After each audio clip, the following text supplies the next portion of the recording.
अस्सलाम वालेकुम, my name is Mohammad Shahroz Ahmad and you are watching you can success. तो आज हम आपके लिए लाए हैं क्लास 10 मैथ का चैप्टर नंबर 7 जिसका नाम है ट्रिग्नोमेट्री।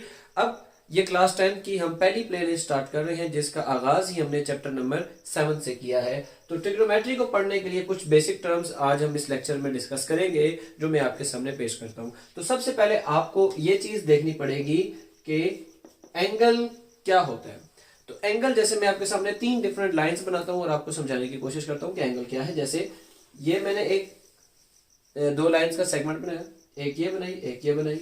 सेम अगर मैं लाइन एक इस तरह से बना लूं और एक और थर्ड वाली इस तरह से बना लूं, अगर मैं कह दूं इन तीनों की बेस 5 है, 5 5, और ये जो साइड है ये 3 सेंटीमीटर की है, 3 3 3, लेकिन तीनों के दरमियान एक चीज ऐसी है जो फर्क पैदा कर रही है। वो क्या है? तीनों के दरमियान का एंगल। अब एंगल कहां पे लाई करता है? ये लाइन अगर आप देखें, लेट्स सपोज अगर ये दो लाइन है, ये इतनी है, इतनी इतनी इतनी, तीनों के दरमियान फर्क आ रहा है, यानी कि इसके दरमियान की ओपनिंग अलग है, इसके दरमियान की ओपनिंग अलग है और इसके दरमियान की ओपनिंग अलग है। यही जो ओपनिंग होती है कि आपके पास एंगल कहलाती है। ये होगा एंगल। एंगल को रिप्रेजेंट करेंगे हमेशा थीटा के साथ।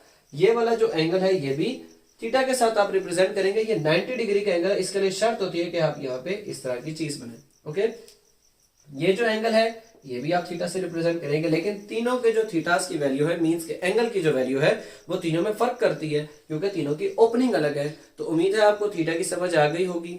ओके, नेक्स्ट चीज अब हम सीखते हैं कि आपके पास क्वाड्रेंट्स क्या होते हैं।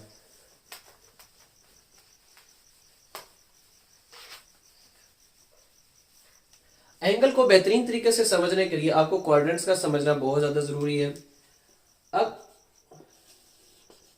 एक सिस्टम ऐसा, अब आपको ये दिखने में प्लस लग रहा होगा लेकिन ये प्लस का नहीं है, इसके कार्टेशियन कोऑर्डिनेट सिस्टम इसे कहते हैं, या इसको रेक्टेंगुलर कोऑर्डिनेट सिस्टम कहते हैं। इसके दो नाम है। Number 1 is Cartesian coordinate system and the second one is rectangular coordinate system.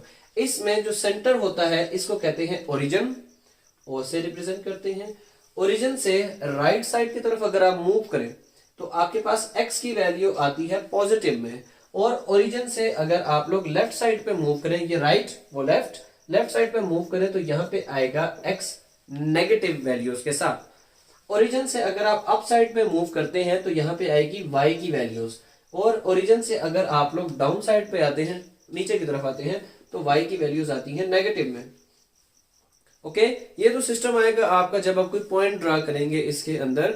लेकिन आपको समझाने के लिए कि हमेशा इसके चार हिस्से होंगे इस कार्टेशियन कोऑर्डिनेट सिस्टम के। इन चार हिस्सों को क्वाड्रेंट्स कहते हैं। ये जो क्वाड्रेंट होगा ये होगा फर्स्ट, ये होगा सेकंड, ये होगा थर्ड, ये होगा fourth. How many quadrants are there in Cartesian coordinate system? 4। Number 1 2 3 and 4। इस क्वाड्रेंट के अंदर दोनों की वैल्यूज पॉजिटिव आएगी, जबकि इस क्वाड्रेंट के अंदर y की वैल्यू पॉजिटिव है, x की वैल्यू नेगेटिव है। इस क्वाड्रेंट के अंदर x नेगेटिव ही रहेगा क्योंकि ओरिजिन से उधर है, नीचे जाने की वजह से y भी नेगेटिव हो जाएगा, और यहां पर y नेगेटिव है जबकि x आपके पास पॉजिटिव है। अब ओरिजिन के अंदर आप एंगल को कैसे बनाएंगे? हमेशा याद रहे एंगल इस पॉइंट से स्टार्ट होगा, x वैल्यू से।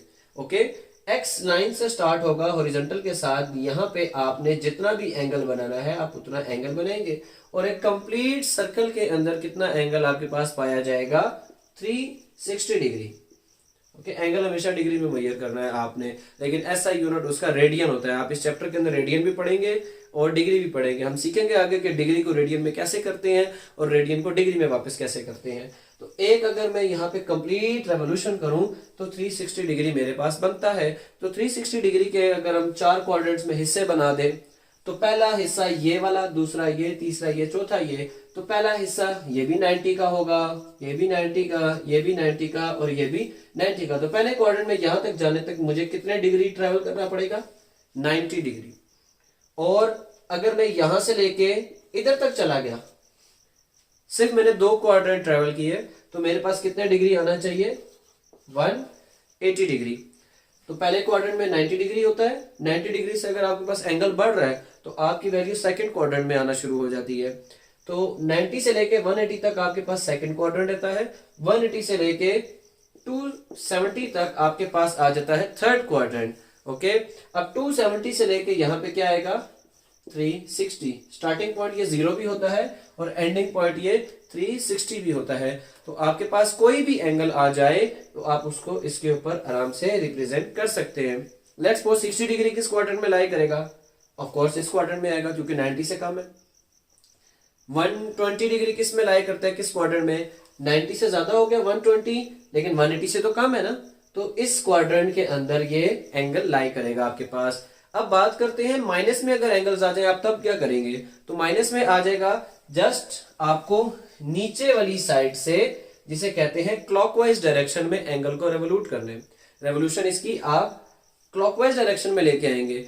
आपके पास अगर एंगल आएगा पॉजिटिव, आप इस तरफ से एंगल को लेके आएंगे एंटी क्लॉकवाइज, ठीक है।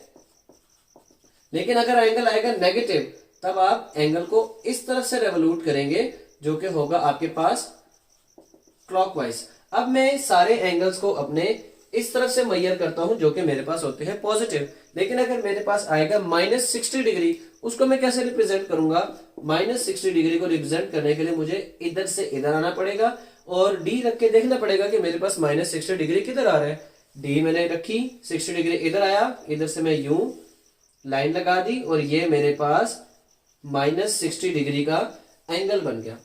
तो उम्मीद है आपको एंगल बनाना भी आ गया होगा, क्वाड्रेंट्स भी समझ आ गए होंगे, किस क्वाड्रेंट तक कितनी डिग्री है, और ये सारी चीजें आपको क्लियर हो गई होंगी। अब मैं नेक्स्ट आपको बताता हूं कि डिग्री को रेडियन में इनकी जो कन्वर्जन है, ठीक है, ये कैसे आप कन्वर्ट करते हैं।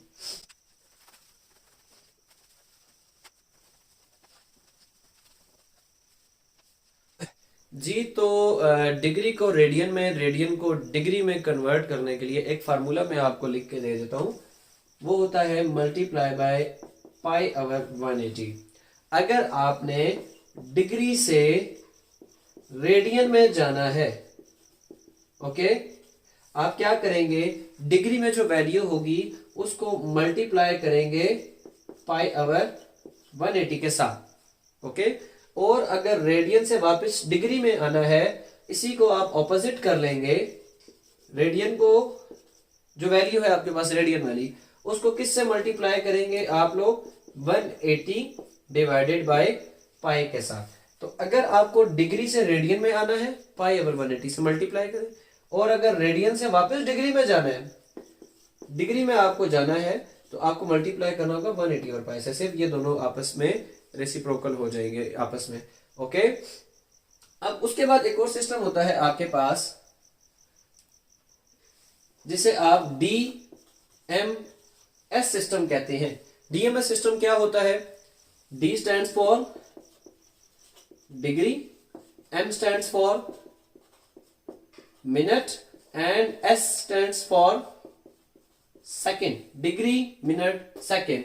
डिग्री के ऊपर आप नॉट डाल देते हैं, मिनट के ऊपर 1 प्राइम, सेकंड के ऊपर डबल प्राइम। अब आपको कुछ क्वेश्चन इस तरह के आएंगे, कहा जाएगा convert degree into radian, sorry convert degree to DMS system, और DMS सिस्टम को आप वापस डेसिमल सिस्टम में लेके आए, एंगल में लेके आ जाए। तो इसको कैसे क्वेश्चन को करते हैं, ये हम 7.1 के अंदर बकायदा सीखेंगे। अभी जस्ट आपने फार्मूलाज इसके याद रखने हैं कि किस तरह से कन्वर्ट करते हैं। डिग्री टू रेडियन किस तरह करेंगे, पाई ओवर 180 के साथ मल्टीप्लाई करके, और वापस रेडियन को डिग्री में किस तरह से करेंगे, आप 180 ओवर पाई से मल्टीप्लाई करके। उसके बाद आपके पास जो हमारे पास आएगा, DMS सिस्टम के अंदर कैसे कन्वर्जन करते हैं। लेट्स सपोज मैं कोई भी एक क्वेश्चन लिख लेता हूं, 20.89 डिग्री। अब ये आपको डिग्री के अंदर दिया गया क्वेश्चन, कहा जाता है कि इसे DMS में करो, यानी कि डिग्री से जब आप DMS सिस्टम में करते हैं तब आपको क्या करना पड़ता है, वो मैं आपको भी बताता हूं।